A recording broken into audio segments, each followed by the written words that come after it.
Thank you all so much for joining us here today. This is the South Yorkshire Creative and Cultural Industries Network webinar, and today we're talking about sustainability in the arts, the truths and the myths debunked. I'm really excited to talk about this. This is what I do for my day job. I'm going to tell you a little bit about myself in a second and introduce what I do. And I love talking about sustainability and the arts, but my background is sustainability consultancy and a visual artist, so it is my world. So just to get started, as I said, the session will be recorded. Do pop some questions in the chat as we go through. We only have a limited amount of time, so if you do have any questions we're not able to cover today, then please do email them to the network team on create@showroomworkstation.org.uk. This is the third webinar organised by the South Yorkshire Cultural and Creative Industries Network to support professionals across our industry and South Yorkshire to connect. Thanks to everyone for helping us shape today's interesting discussions, and to our speakers for the time. And we hope that today's discussion is really informative and inspirational. So to get underway, today's topic, as I said, is sustainability in the arts, the truths and the myths debunked. The sustainability and the climate crisis, they're constantly in the news, I'm sure increasingly over the last decade or so. We've all become increasingly more and more aware about sustainability and the climate crisis. But what does it mean for us in the cultural and the creative sector, and specifically within our region of South Yorkshire? We all want to do the right thing, and we all want to make sure that we're investing in making the future a greener place. But how can we do this, and what are the costs associated with this? What are the challenges? What are the opportunities? What are the threats and our weaknesses? And how can we overcome those and tap into those unique opportunities to find support and help us get there? What are our goals? What do we want to achieve? And what have we achieved so far? Our speakers have their own examples of really good practice to share, which I'm really excited to hear about, as well as thoughts on a variety of significant considerations in this increasingly important area for arts and cultural organisations. And we recognise that costs, accessing advice and having the required time can also be a barrier. I'm sure for everyone in the room, they will recognise that in the creative and cultural sector, we don't have a lot of money, we're strapped for time. And so considering something such as sustainability often becomes a trade-off. So where is the right place to go? What are the right tools to use? And how can we be efficient with our time? Before we get started though, we thought it'd be good to share a few resources that are already available for creative practitioners and organisations. There's already been some really brilliant industry-wide work done, which will save us all a little bit of time in trying to figure this out ourselves. There's already some great standards. So we'll circulate these on the chat now, and then we'll share them afterwards as well for anyone wanting to find out more. So the first one that I'm going to talk through is the Arts Green Book. This is a free resource for everyone in the UK arts sectors. This is a sister resource to the Theatre Green Book, which many of you might be familiar with already. Both are great free resources that you can access, and they're absolutely brilliant, and they cover so much sustainability content, both operational and a little bit about how you can engage your audiences and communicate about sustainability as well. There's also the Association for Cultural Enterprises, which provides free training and seminars for members. Arts Council England, they have open funds for cultural organisations to seize on technical opportunities and reduce environmental impact. Something which I'm sure many of you are familiar with is the fact that Arts Council England revolves some of their investment principles these days around environmental responsibility and dynamism, and both of those investment principles are intrinsically linked to sustainability and embedding it in your organisation. So I'm sure for many of you it's a priority because of those reasons, because it's so closely tied to funding these days. But it's also great that there's become this catalyst of acceleration of sustainability support within the sector in response to those investment principles. There's also Julie's Bicycle. You will be familiar with this already if you are an NPO, but they are a not-for-profit organisation mobilising the arts and culture industry to take action on the climate and ecological crisis. There's Vision 2025. I was down in Berkshire yesterday at their Sustainability Summit for 2023. It's a really brilliant event with loads of great people all across the events industry attending, and they provide guidance and impact assessment for the events industry. And as I said, a yearly annual incredible workshop that I attended yesterday. There's the Indigo team who run the Act Green survey. If you're not aware of this already, they've done 2 iterations to my knowledge now, 2022 and 2023. And that's a survey of cultural audiences' attitudes towards climate change. And the results of that are really shocking at points and fascinating as well. There's KI Culture, who provide great best practice guides and training on energy, waste and materials and social sustainability. I can't recommend their guides enough. I look at them on an almost weekly basis. There's Albert, who are a sector support and membership network for the film and TV sector. And then Sale, who I work for, who are a West Yorkshire-based creative and cultural sector, sustainability consultancy and membership network. We support the acceleration of other networks to grow within other regions as well. That's part of our armoury of projects that we've currently got underway. Our project Constellation covers all of the UK and is a collective of regional networks, which is interesting to know about and is relevant to some of our discussions that we're going to have today. We offer things like carbon literacy training as well, which I'd love to talk about in a bit more detail as part of this panel. But I'm going to stop talking now and introduce the most important people rather than me that we've got in the room today. So I'm going to introduce our panelists. And first off, I'm going to ask Claudia if you could say a couple of minutes, a little bit of information just to introduce yourself and your background. Hi there, my name's Claudia Lastra. My pronouns are she, her, and I'm the Executive Director of Arts Catalyst. So just a bit about Arts Catalyst is that we're a visual arts organisation and a charity based in Sheffield. So we enable people in South Yorkshire and beyond to engage in creative experiences that increase ecological awareness and encourage positive social change and open up new ways of learning about the world around us. We work in a very localised way with people in South Yorkshire and artists as well, but also we have a sort of international remit, and we collaborate with partners in other parts of the world as well, who have a shared kind of concern around environmental change and social justice. We often work in unusual spaces, outdoors, in community spaces, but we also have set up our own sort of temporary space as a sort of pilot project for a communal space in the moor. The space is called Soft Ground. Just a bit about me is that my arts career sort of spans over a decade, and I've worked between London, Liverpool, and now Sheffield. And I've produced and curated many sort of ecologically focused projects and works that have been around subject matters from extraction of natural resources and those effects, or around, I guess, pollution and ecological change as well. Thanks. Brilliant, thanks, Claudia. Beatrice, can I hand over to you and ask you to introduce yourself? I'm Beatrice Neumann. I'm Head of Skills and Industry Engagement at SYCCIN Yorkshire. We are an organisation. We have been around for over 20 years, and as our name says, we are working in the screen sector, mainly film and TV, but not exclusive to that. We have several a range of activities which fall under our remit.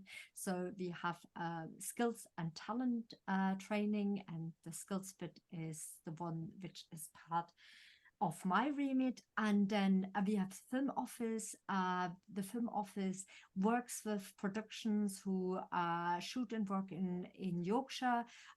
We provide location services, and we connect productions with facilities, with studio spaces, and we also have a crew service, and we also have it where our training connects with that work is we also encourage productions to hire a lot of crew, but also make space for new entrants, and we do a lot of work around that. We also have a fund. It's a fund which encourages where productions can apply to who want to shoot in Yorkshire. And again, through that, we have a chance to kind of push agendas important to us, and environment and sustainability is big on our agenda. So we have a nice sphere of influence already, and we have still a lot of work to do actually a better job. And maybe I should amazing. sorry, I probably should say my background is in sales and distribution, and I have been working freelance for almost 10 years now, and in that time I actually have pivoted more and more to training, and part of that training was also designing sustainability management for an organization in Austria, and so hence my journey into Screen Yorkshire came through that training route. Brilliant. I'm really interested to dig into both the freelance background and some of the brilliant work that I'm quite familiar with Screen Yorkshire's. We've been working with you through sales, so that's great. Thanks, Bea. Mike, can I hand over to you to introduce yourself? Hello and good day. So I've done a bit of everything. I've seen myself as a jack of all trades, and most recently made an exhibition in Taiwan called Are You Working Now?, which tried to sort of bridge a gap between thinking about labour and work, but also its connection to capitalism and extractionism. That show finishes at the end of November. Meanwhile, at 5 o'clock today, we're opening a small exhibition at the Art Bomb shop in Doncaster, where I live, with Dan Jones, and you're all welcome. And I'm also an artist, so I've recently been showing Climate Emergency Services, which was commissioned by Folkestone Triennial, and is now under the ownership of Doncaster Skate Cooperative. And I showed that at Middlesbrough Art Week last weekend, 2 weekends ago. And I've got a long and varied set of experiences working in pretty much every aspect of art and culture and film. Brilliant. I've been looking at your background, Mike, and it's incredibly broad. So I'm interested to hear from all of those experiences, the broad range of, I'm sure, the sustainability challenges and opportunities that you've come across. So that's great. Rob, last but not least, please can you introduce yourself? Hi, thank you. Yes. Okay, so hello everybody. My name is Rob Speranza. I do a whole bunch of different things in the film industry, but I guess most people would know me as a producer and a line producer. That's kind of, I guess, how I made my name a little bit more and what I have the most experience doing. Done about 7 feature films these days, about 16 or 17 shorts, and a lot of films for businesses and that kind of thing. I've recently started directing a little bit, and that's been something that maybe I should have been doing for longer. Actually, now that I've really got a good taste for it and stuff, and I really enjoyed it. I'm going to talk a little bit more about that, today. Yeah, I run something called the South Yorkshire Filmmakers Network, which we've been running for almost 20 years now. It's going to be 20 years next year. And that was a spinoff of another production company that I used to also work for. The network's become the largest network for filmmakers outside of London these days. And it's, I've got to say, like, when it comes to keeping things more ecologically minded, that's always been in my blood. And almost all the projects that I run through the network and run, in a freelance way too, always have that kind of element to it. And I'm so pleased that now it's becoming much more of a, of something at the forefront of people's thinking. And we have a lot, more to go. We have a lot further to go, as I'm going to talk about also later when we have some questions thrown our way. But yeah, that's kind of what I do. The other thing, I guess, that's a big part of my life is programming and working for film festivals. I work for the Aesthetica Film Festival in York as a drama programmer, and I've done there a feature strand a couple times as well, which is fairly new. I work as a judge and a bit of programming for the Bolton Film Festival, depending on the year that I'm working on it. And then also there's a new festival, fairly new, called the Spirit of Independence Film Festival. I've been a strategic advisor kind of thing for them and done some programming for them over the years as well. So yeah, another big part of what I do. That's pretty much me in a nutshell. Brilliant, amazing. So we've got a very diverse panel, as you can see there, a broad range of experiences and backgrounds, and both in cultural and the creative industries as well. So we'll get straight into the questions that I've got for you. And then, as I said, we're going to go to audience Q&A in a bit. So in the meantime, please do pop the questions in the chat, and then we'll put those up at the end, or wait until the end, and then we can direct them to specific people. So my first question is for you, Claudia. So going greener as an organisation is a really great ambition, and it's something that obviously our funding is increasingly tied to, and we're kind of been encouraged to do as a sector. But it requires practical, tangible action to actually create that change. So what is the reality of doing so for arts and cultural organisations, and how have you addressed this in your work as the environmental lead for Arts Catalyst? I'm interested to hear this both from an operations perspective, and then obviously naturally what you do at Arts Catalyst is provide a platform for interesting discussions around climate action. So both from a communicative and an operations angle, it'd be really interesting to hear your experience. Great, thank you. Yeah, I guess for us, what we've been doing is creating an active organisational and sort of cultural change. So we're quite a small team, it's 6 people, so we're all part-time, so that's about 3.5 full-time equivalent. So within our organisation, we're strong advocates for sort of recycle, reuse, reduce, meaning that we often seek materials from other organisations to make our exhibitions. Our furniture as well is often used from other, projects or organisations. So an example of this is how we set up our space soft ground. The fit out has been used, been built from sort of reused timber, which has been sort of recycled from organisations like Sheffield Theatres, which is great. We worked with a socially engaged architecture, Studio Polpo, who is Sheffield based. And part of the design for the space was really centred around the 3 R's, to make sure that we were recycling and reusing materials for the design. We're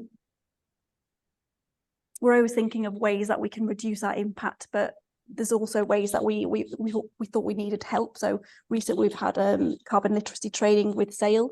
But we've also last year decided that we needed a trustee to help us as an environmental champion to really think more deeply about our organisational processes and help us shape our environmental policy and action plan. So we've been working with our trustee, James Woodcock, who's an engineer and architect who runs his own architectural practice field work. And it's an ecologically focused design practice that uses sort of modest budgets to produce, houses, but also commercial buildings. So with him and also with our staff, we have a staff away day annually to think about our environmental actions that we actually build together, that we know that are achievable. So it's really about embedding these sort of these practices in a sort of everyday, real way that is a sort of achievable. Ways that we sort of communicate how we think about and what we do are obviously within our artistic and sort of programmatic work, which you can read about online. But I thought, it's better to sort of give a bit of more background to how we actually work. And we also produce together with some partners a carbon literacy sort of tool, which you can have a look online. I think it's in the links that Tracy posted. It's called the Network Condition. So it's a tool that you can use to sort of monitor your carbon output through digital projects. That's a good sort of method that you can use perhaps. And also if you're applying to Arts Council for funding, you can use it as a tool to sort of monitor your carbon output as well. And I guess, Brilliant. I think, sorry. Yes, I guess we're going to address some of the challenges. Carbon literacy training. Yeah. How have you found that's impacted things? Have you noticed a cultural shift in response to completing the carbon literacy training? Because that's something that's really worked for us as SAIL, is we've been distributing that across the whole sector. So we've seen it massively change the culture for us. Have you, I know it was a couple of weeks ago that was delivered for you, so it's maybe not given you a chance yet to see it really embedded in the sector, but do you feel like it's a valuable resource for people to use and to tap into?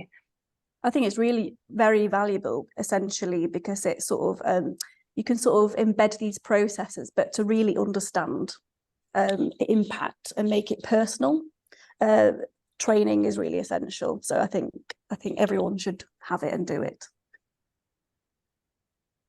Brilliant. That's great. And sorry, I interrupted you. So what was that last point that you just wanted? I guess some of the challenges, in particularly for small arts organisations, is that often we don't own our buildings, or we have temporary leases.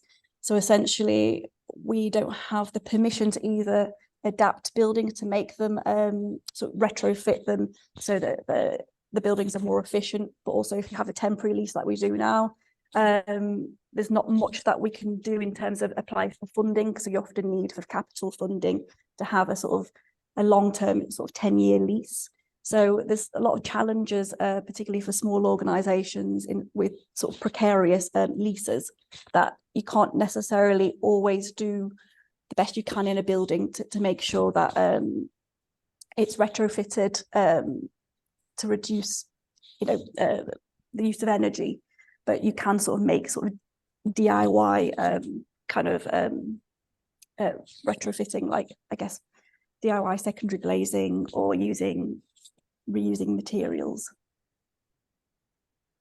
That's brilliant. And one point that you mentioned, which is really interesting to hear from our perspective as SAIL, is how you found collaborating with other organisations to be providing some of your sustainability solutions. And I think that's something that we feel really strongly about. Obviously, as SAIL, we're a membership network, and creating those ecosystems for embedding sustainability locally, because a lot of these solutions, moving materials between organisations, requires it to work on a local level. So that's great to hear that it's something that you're already doing and something that's already worked for you.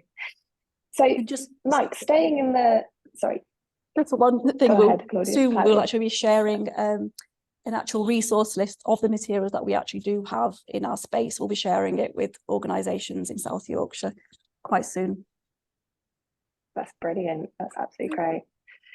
There is some really interesting solutions within the sector as well. There's something called the Circular Arts Network, which is currently based up in Glasgow and works quite local there, but it's something that could be replicated across the whole sector. And it's essentially a free cycle, but specifically for the creative and cultural sector, which is fascinating to see how it can operate in other regions, and something that we could potentially replicate, which is great. So staying in the cultural sector with yourself now, Mike, you've got a really broad range of experiences. You mentioned your extensive career. I read in your bio over 350 exhibition programs, and you've also founded Abandon Normal Devices and the Route Running Out of Time festivals, which is really, really impressive. So across these broad experiences, what has been your experience so far with regards to embedding sustainability within your programs and activities? What have been some of the successes and some of the challenges for you, and some of the lessons learned? Okay, it's a big question. I guess just mentored a young artist in Edinburgh this morning, and I spend more time working with creators and artists about their practice. Just recently helped take down the show by Sapphire Scribes in the Art Bomb space. She wanted to bring together her interest as a horticulturalist and really committed to a kind of recycling agenda, that with her artistic practice. So she had a small show in the Art Bomb space. So it raised a big question about the internal conflict we have in terms of how we can improve our own behaviours and do things better, whilst of course being artists or creatives. And I always want to return back to the power that art, whatever media we're discussing, has got its own license to ask questions that other parts of society doesn't have. I think that's really important. I think that I'm very lucky that I've basically been gifted a space in Doncaster in partnership with a church, Unitarian, and I work closely in partnership with Don Catchment River Trust, who I think it's really important to work with environmental agencies where you can, because they have a level of expertise that us licensed artists don't have. And I think the other key point I really want to say is that although I've got this sort of illustrious career of commissioning some significant works which touch on deep time geology, power, decolonisation, etc., etc., etc., that of course, when I started my career, and Claudia can also speak to this as well with Arts Catalyst, that internationalism, which has been part of my brand, becomes a bigger and bigger conflict in terms of international travel. That clearly we should not be encouraging too much international unnecessary flights. So that's a personal conflict for me. But it also really wants me to make a statement. And I think that as I sit here and watch an international conflagration in the Middle East, and also having been studying the Ukraine war, that there are small things that we can do to give ourselves agency, or give us a sense of agency within our own lives. And that's important that we do that. But of course, there are many, many things which are completely outside of our control. So increasingly my position is becoming philosophical. How do we live, keep our relationships empathetic and warm, and not be driven into a situation where we just feel guilty? Because that doesn't help anybody. Again, with this young artist from Edinburgh, she is dissecting and considering and reflecting her life, having moved from China to England. And at the same time as that, she is trying to combine that with a sense of hope, and how does she build her future? So in a sense, I'm sort of staying slightly high level with that for now. Interesting. It's important to recognise, isn't it, that as a sector we obviously have an impact and we need to reduce that impact, but a really significant part of our role to play in this discussion is the messaging that we can provide and the advocacy that we can build within our audiences to make them feel like active citizens that can create change. So I'm interested, I was reading about your piece, Climate Emergency Services. What has been some of the impact of that and some of the feedback that you've got around that piece? Okay, thank you. Climate Emergency Services was commissioned for the Folkestone Triennial and was on display for 6 months. Brilliant. The reason I love it as an artwork, speaking as an artist, is that because it looks like a hot rod and it's dirty and looks like it goes really fast, though it doesn't.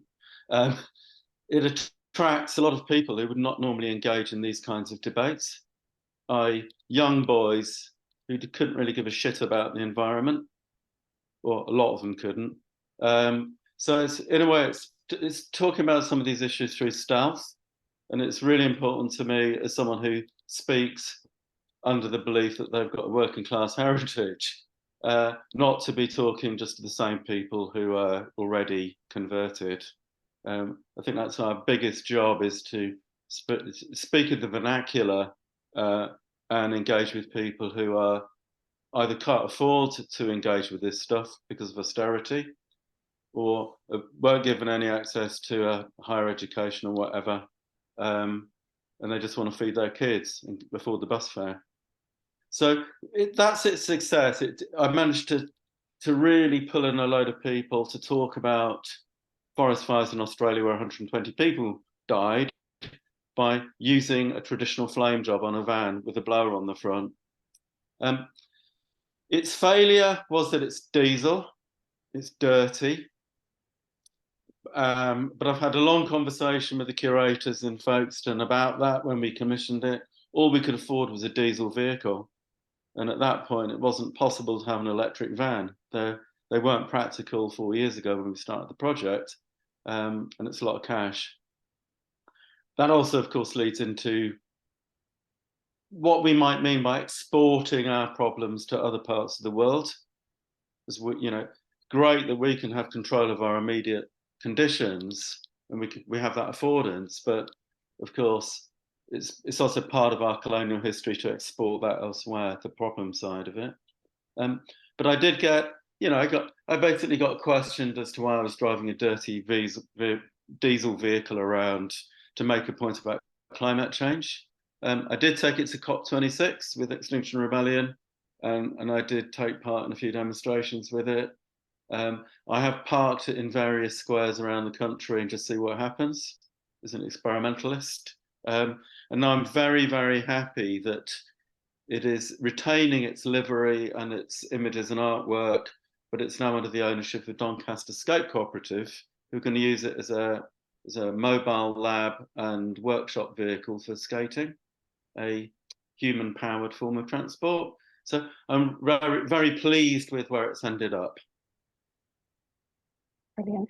And you mentioned cost there. It'd be interesting to come back to that, but I'm going to move on because I'm conscious of time. So if we have a bit of time in the end, we'll cover off kind of how you can offset the cost of sometimes implementing sustainability initiatives. We're really keen to at Sale to highlight the co-benefits, and actually it can result in a lot of cost savings. But you've mentioned there in your experience, you've had some difficulties with that as well.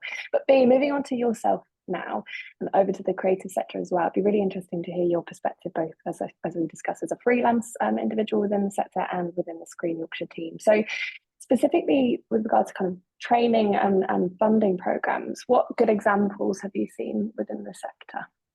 Yeah. If you don't mind, I kind of point a bit towards the few things we have implemented, and I have to put my hands up that we have a long way to go as an organization ourselves to kind of be good at it. But a few things, I just want to point a few things which hopefully maybe inspires other people to kind of what things can be done. For example, one thing we did in terms of getting the whole team on board, because all of us speak to so many people on a daily basis.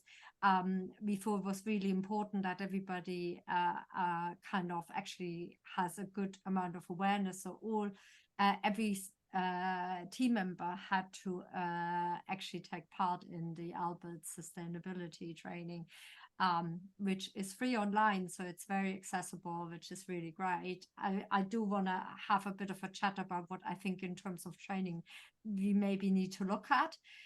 Another thing which we are doing is that a lot of what we're doing is training, and that means we talk to a large number of people, both people who are new to the industry, but also people who are more established in the industry. And also in terms of the film office, we're obviously talking to a lot of productions. And we're very lucky because there's a few of us championing sustainability. So which really, I think that's really important, that you have champions of it to kind of drive it and keep on it. And so what in our training, we made it a part of it. It is kind of in terms of every time we design training, it has to be part of it. There's no going around that. And I think that's really important, because I think at the moment what I find is, and especially in the screen industry, is it's kind of still thought as something separate we need to achieve. I think we need to move it into what we do every day and really make it part of our normality, rather than saying, oh yeah, and then we have to achieve that on top of something. And we are in this transition period, hopefully in a few years' time, it won't feel something which we need to do on top of all the three other things. And that's kind of why it has become integral to all of our training, because we want, especially with the new entrants, we want to teach them, okay, this should, that should be just how you do your job. What other things in terms of the fund, for example, everybody who applies to it actually has to also apply with and plan how they gonna reduce and limit environmental impact. So that's again something they have to do. And then in terms of because Chris Hoadley, who is running our film office, who has been very involved in SAIL from pretty much from the start, I believe, he is one of our champions. So he also talks to all of the productions about and points them to more sustainable options in terms of suppliers. And he does ask them lots of questions like, what are you doing with your sets at the end of it? What's happening with that? And so we started to do work in every bit of work we're doing, and also in terms of talent, working with creatives and working with storytellers. This is also a really wonderful area to push things, because we know you know, with stories, it's a really great way to kind of, again, create that normality. You know, if you have somebody, you know, charging up their car instead of getting petrol at a petrol station, you very subtly can kind of establish that new normality and good practice. So I think there's lots of possibility, but I think at the moment there's also lots of stuff we really need to push.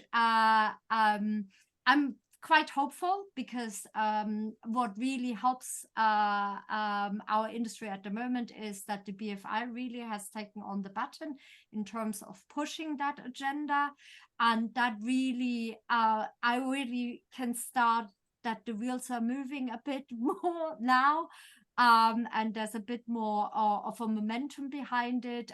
For example, one thing, you know, Albert was kind of our main source in the UK, and it was very TV driven. So when you made feature films, you actually had very few examples of good practice there. And it's just a different, you know, it's very different to do a big TV production or run regular, you know, long-running TV programs to a feature film, which is a kind of a short-term intervention. Another thing, so in terms of that, I know there is a lot of work in place to kind of improve also kind of that range of examples, and also adjust the toolkits which are more suitable for other formats as well. So that's really positive. I think, and I recently, I kind of still attend a lot of training because I want to keep up to date, and because it's not my main area of expertise. And what I notice is that we're still, there's still too much emphasis on kind of showing the catastrophic impact of climate change, and not enough time spent on actually, there's so much incredible stories out there in terms of actually how to mitigate that. And also, I would like to see a lot more emphasis on practical implementations, and actually giving that bit more time, because what I find a lot of times when I have attended events and training is that we spend a lot of times on the awful impact and what's looming if we don't do anything. And I think actually people are quite aware of it now. I think we have to really move on. Oh, okay, but don't lose hope. Actually, there's lots of people do lots of incredible work around that. And here this is how we can help you to actually implement that into your work. And just to give an example, so I spoke to our new entrant group Beyond Brontes, and so I had a session on sustainability with them, and I asked them at the beginning, well, you know, I'm sure you're not hearing about climate emergency for the first time, and I asked them, so how do you feel about it? And it was really depressing to see what they put in the chat. It was scared was actually the word that came up most. Exhausted, overwhelmed, disappointed, fearful, and I thought I felt really sad about that, and it's actually quite hard to move away from that doom and gloom of it to that more positive bit, and I have to kind of catch myself the whole time as well, and not to dwell on that too much. And yeah, but I think there is hope.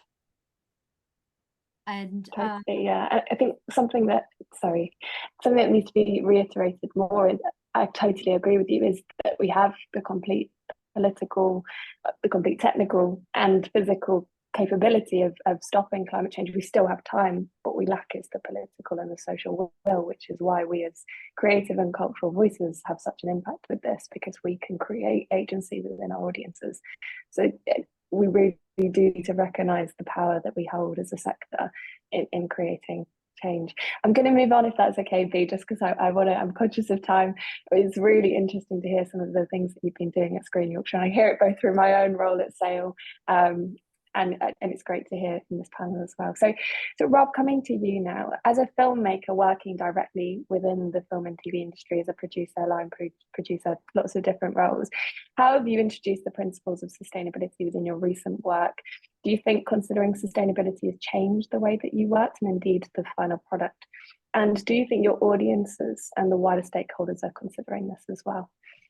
So yeah, a lot of aspects to those questions there, a lot of different answers too. But yeah, thanks, Helen. I mean, I'll first start with saying that, like, you know, in that middle question, to answer in a way first, I don't actually think it's changed my final product at all in many ways, you know, in terms of what we actually generate at the end. But it certainly has changed the way we go about making it. And that's fantastic. Actually, that's the sort of like news that I think everybody would want to hear. No, it doesn't change the product in terms of what comes out, but you can certainly, you know, save the environment and be a lot more, you know, ecologically friendly making it without necessarily doing anything particular to compromise, you know, the product. And I think that's really, really important. But I think initially when we spoke about, or when I spoke to the people at the Cultural and Creative Industries Network about doing this, I kind of thought about talking to you guys in a kind of like a case study sort of way, because recently we shot a film over at Wentworth Woodhouse, a very short film called Poor Tom, that actually there was someone on the guests here who was part of the crew, but I think he's left now, Ryan. So I was going to ask him to corroborate a few things, you know, possibly. But yeah, how have I introduced like sort of principles of sustainability in the work? I actually made some notes here. I'm not going to lie, like I've just remembered everything, but I've written everything down to remember what we took on and what we decided to do on the film, which was a little different than we would normally go about. I mentioned Wentworth because it was a location that is sort of famously without a train station, not a lot of good public transport that goes there, especially when you want people to arrive there at like 7:30 or 8 o'clock in the morning, possibly earlier.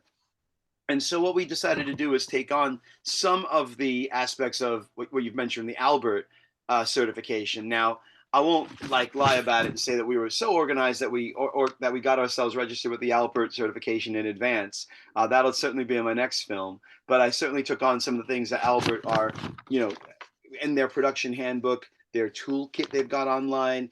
They have a footprint calculator. They have a carbon action plan. You can sign for all of those different things and work out what your film is doing and how it might be fulfilling or not fulfilling, and scoring on all those different tools and resources. Now, one of the things that, you know, there's like a producers and directors section, but there's sections for all different crew members on there as well, including like production designers and, you know, camera people, lighting people, to make their jobs more sustainable. And what we did on Poor Tom to completely, you know, try to go along with this with Albert is lots of reducing emissions, so lots of car sharing. I made an absolute point of hiring local crew and having people that were within, you know, like a 15 to 20 mile radius of Wentworth, keeping in mind the limited amount of public travel that people could use public transport we can use.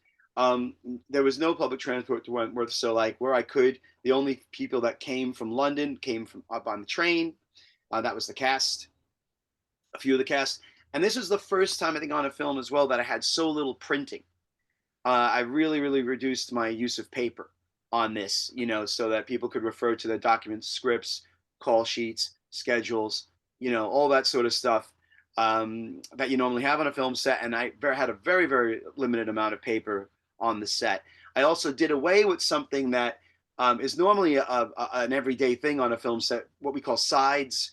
And that's what you give actors or heads of department to look at, like, which is an abbreviated version of a script, so they don't have to look at the whole thing. To look at just their part, or say just something essential you're shooting that day. It's like abbreviated versions of what you're shooting.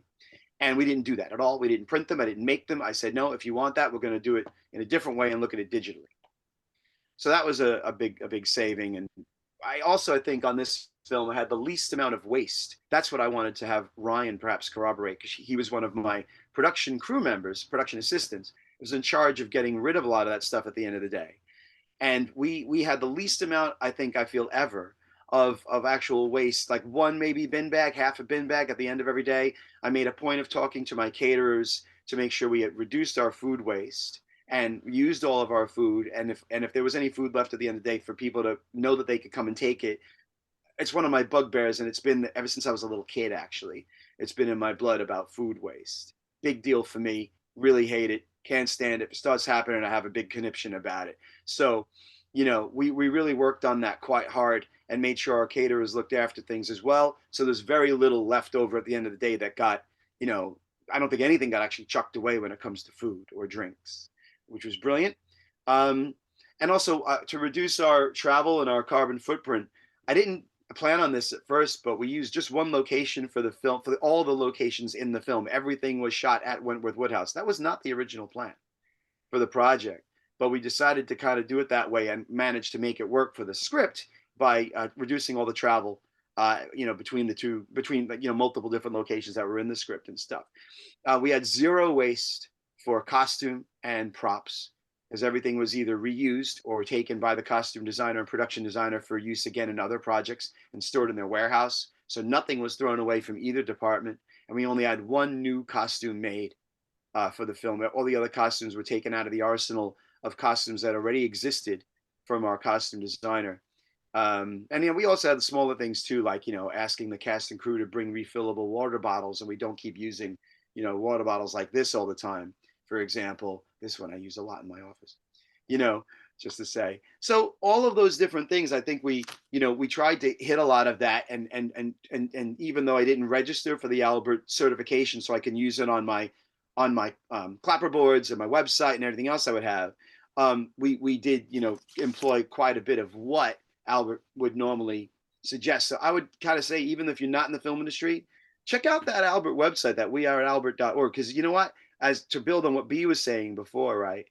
It's really inspirational just to have a look at it and see the kinds of ideas that are on there, and get a bit of a sort of feel for some of the things that are very palpable and maybe where the industry is heading.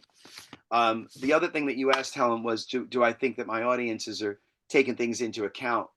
To an extent, yes. To an extent, no. I actually made a point of asking some of the. I'm teaching right now a little bit at Leeds Beckett University in the Northern Film School, taking on some of the producing course and a course just about budgeting and scheduling. And I asked them over the last week or so, a lot of the students, I've got second years, if they knew about Albert, if they knew about, you know, kind of the drive towards sustainability. And I was actually a little bit upset to hear that only a couple of them really knew what that actually was. And, you know, we're keeping that into consideration. Not a lot, but some of them are. I mean, it's not like it's completely zeros across the board, but some of them are into it. But I feel that we have a long way to go to try to spread the word a little bit about this now and keep young people that are making films with the university or outside, you know, to keep them more sustainability minded, because it's certainly not really in their blood yet. There's still too much panicking and having to get things done. And, you know, we do it any way we can. And that doesn't necessarily have to be. Yeah, something that we found at SAIL is that we increasingly also need our education curriculums to reflect the needs of the industry. And so upcoming graduates to the sector also need to have these sustainability skills. And so something that we've been doing is developing an education consortium based in West Yorkshire, where our education institutions here we encourage them to embed sustainability content within their work and provide project opportunities. We are running out of time, so I'm going to move on to audience Q&A. I do have many more questions I'd love to ask the panelists myself. I think we could have probably filled 2 hours with some really interesting discussion. But Tracy's popped a question in the chat. So do add a question in here, audience members, if you would like to ask one of our panelists. But Tracy's asked a question, and she said around funding. What are funders looking for in terms of sustainability from arts and cultural organisations, and where can our organisation find out more? Does anyone have any thoughts on that? Yeah. Increasingly, NPOs, National Portfolio Organisations, through the Arts Council, demand that there is a sustainability policy among a raft of other policy descriptors that are needed for an institution to make that application. For some of the smaller NPOs, that's a problem. Actually, you know, the amount of work in generating an NPO application for a small organisation is difficult in itself. For a larger one, it's obviously that there's an incremental expectation that the organisation will, you know, if it's the Royal Academy, you know, of course, we're hoping that they're going to become sector leaders. I don't know have we got an MPO in the house? We've got Claudia there. What would you say?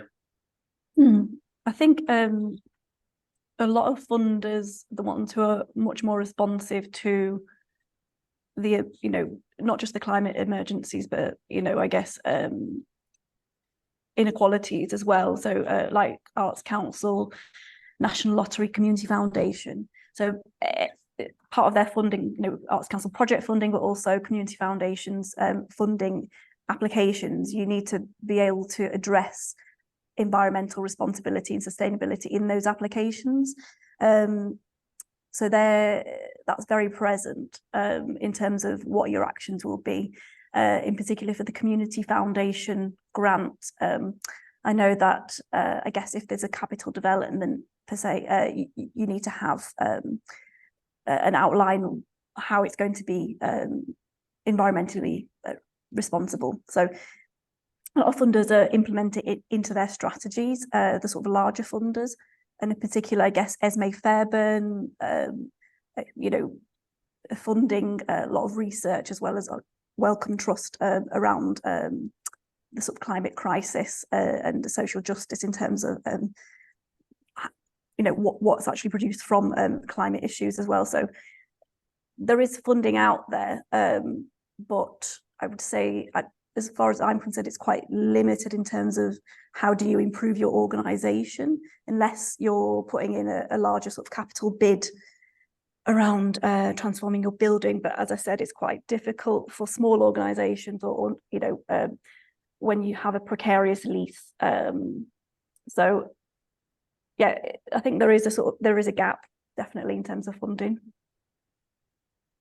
Yeah, in our experience, we're seeing a lot more funding, such as bodies like Innovate UK, funding particularly climate related work. During the nature of innovative R&D funding often focuses on things around social good and sustainability. And so particularly in sectors which are kind of rapidly growing, like the immersive tech sector, we're seeing a lot of focus on sustainability and climate change within narratives within that genre. So it's interesting to see how different sectors, different parts of the sector are reacting to telling the climate change story as well. Stay with you, Claudia. Looking towards the future of our industry now, how can our sector, and specifically how can we within South Yorkshire lead the way with sustainability as a creative and cultural sector?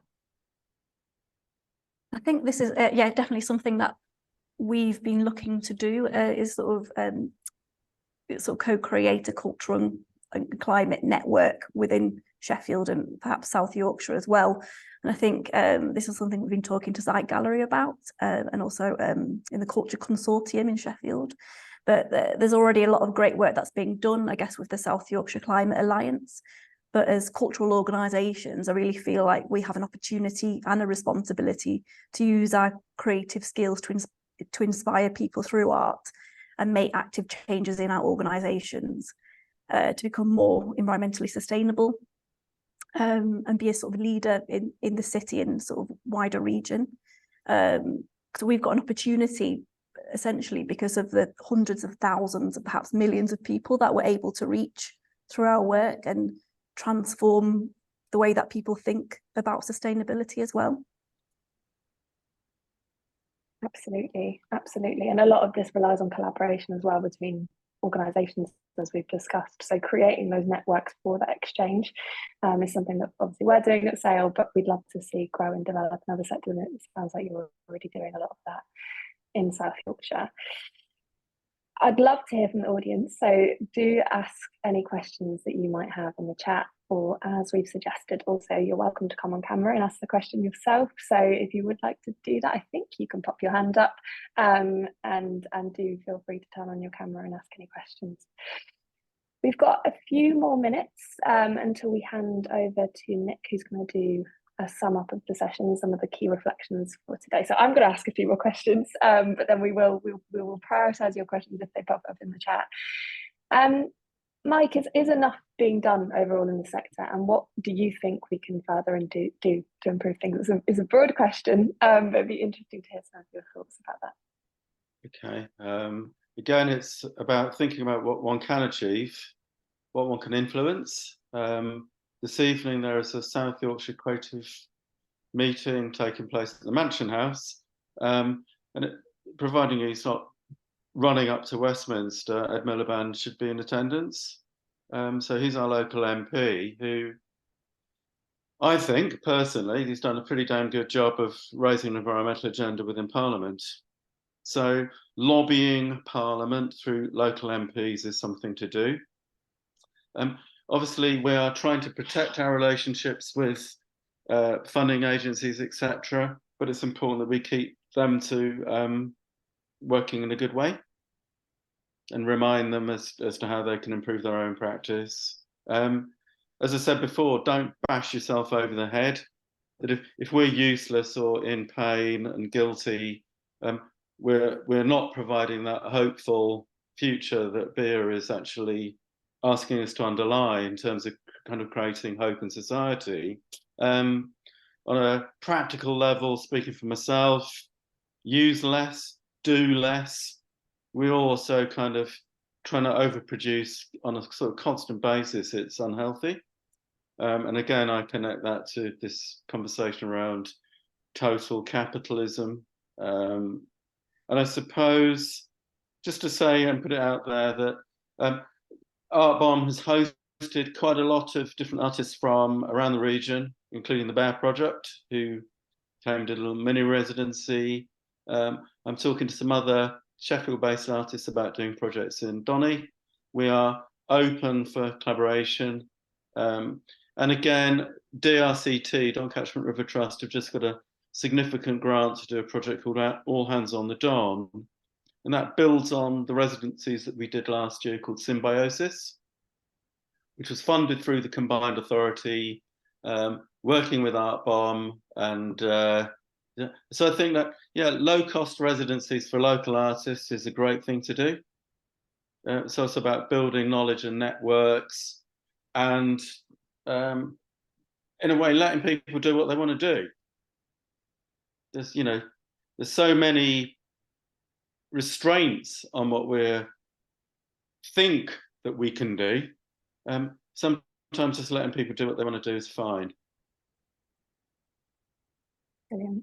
And we've already seen the power of collaboration on this call today. We've heard some really interesting, unique perspectives, creative and cultural, freelance and organisation based. So it's been interesting to see that how, as a community already, we've been able to share and learn from each other.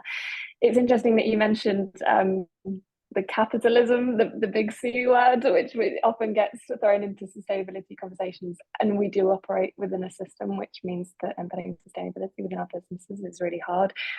I heard it described yesterday in quite an interesting way, in a visual way, as an artist that helps me, that sustainability, we all need to redesign and reimagine how our businesses operate, with sustainability no longer acting as a pillar of our business, but as the foundation from which we build everything else from, which I think is a really important value that we can all kind of take away. Any more questions in the chat? We've got no time left. I think we've got about 5 minutes until we. Yes, got a hand up.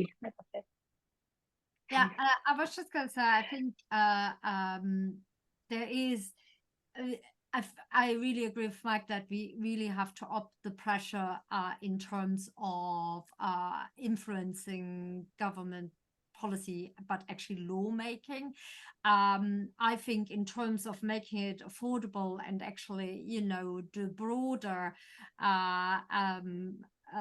population being part of it and making it affordable, is that there have to be rules. Things need to be, bad practices need to be outlawed, or not, at least not continue to be subsidized. The right things need to be subsidized, because in the way, what I really don't like, and it's another thing really hard to get away from, is putting all the pressure on the individual. And yes, and absolutely, we as organizations have a huge responsibility, but the responsibility is not just downward, it's also upward. And we really, as a piece of good news to share, so we are now part of Screen Alliance North, which is we have applied for, together with Screen Manchester, North East Screen and Liverpool Film Office, And so we applied for to be the BFI skills cluster for the North, which is lottery funding for skills training, but beyond. And part of our remit is to drive also sustainability agenda along with inclusion and better work practice. And I think it all actually is one thing. And as part of that, we have some funds to do some leadership training, because what we see in our industry is that actually the responsibility on delivering on sustainability policies is often put on quite junior people. And it actually needs to come from the top. The culture has to be created at the top, otherwise nothing is going to change. Absolutely, yeah. And not just as part of someone's role as well, as a dedicated role that can actually oversee and embed a lot of this across organisations as well. And it's interesting that you mentioned about that kind of systemic element. It's absolutely part of it, isn't it? We're operating within a system, and if that doesn't change, we can't respond to the needs of our audiences. But it has been great to see how the cultural shift and the desire and businesses building more of their business around values as opposed to just meeting client needs is really interesting to see that change and how that's evolved in recent years. I'm gonna stop it there and hand over to Nick, who I think is going to give us a bit of a roundup of the discussion that we've just had and conclude for us. But thank you so much. It's been really brilliant to hear all of your unique perspectives. Nick, over to you. Thank you, Helen. Thanks for hosting today, and a great job done too. Really, I think in terms of summing up, everybody knows the pertinent issues, and it's been highlighted very articulately today.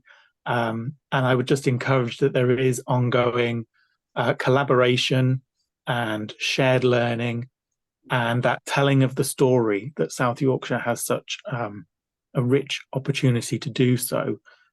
Even just last week, for example, I was in a meeting with Cultural Education Partnership members, and the amount of just pure activity taking place across South Yorkshire in ways that join up schools, educational practitioners and cultural venues is really significant. And yet I don't think we shout about it all the time, and particularly in Doncaster. I think the tendency where I work is that we get on with the doing and the delivery, but we don't do enough around the lobbying, advocacy, and telling that story to funders and government in a way that's cohesive and reflects the strengths that we have. And I think working with the mayoral combined authority, with the 4 local authorities and our cultural sector, we have a fantastic opportunity to actually reverse some of the issues which are historical, where we haven't seen enough funding coming into South Yorkshire per person.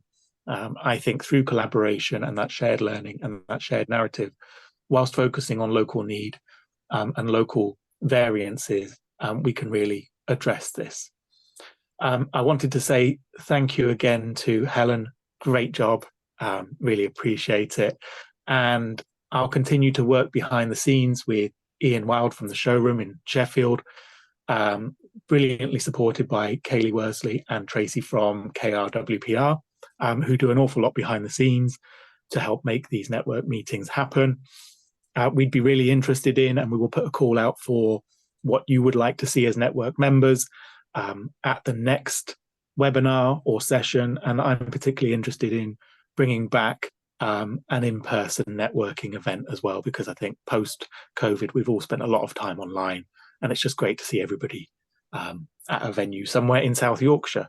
I look forward to convening that with you all in the near future. Do look out for a message that will be pushed out to the network about any reflections from today and what you would like to see from the next iteration of our network meetings in terms of our themes and speakers as well. And then lastly, thank you to our panelists, our experts in the room, who have done an amazing job too in advocating for the sector and being able to demonstrate the power of the focus in these areas through your own experiences today. So thank you, panel members too. And I think without further ado, then that leaves it to me to close the webinar today. Thank you everybody here for attending. Thank you for your questions, and we look forward to seeing you next time.